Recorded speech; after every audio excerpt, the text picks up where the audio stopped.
नाही नाही जाऊ दे. आपण आणूया.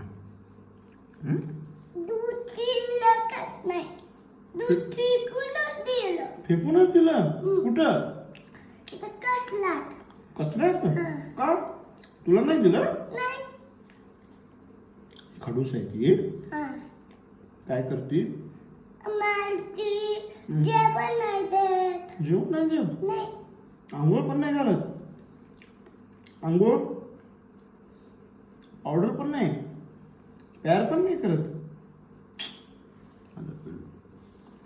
भात दे रे आम्हाला. अजिबात नाही देणार. घे तू नाही देणार मी भात. मम्मी आपल्याला भात देत नाही. नाही आपला पण तू उद्यापासून पप्पासाठी भात बनवतोस. हा तुला जमतं भात बनवायला? माझ्याकडे इथं भांडीच नाही हे मोठं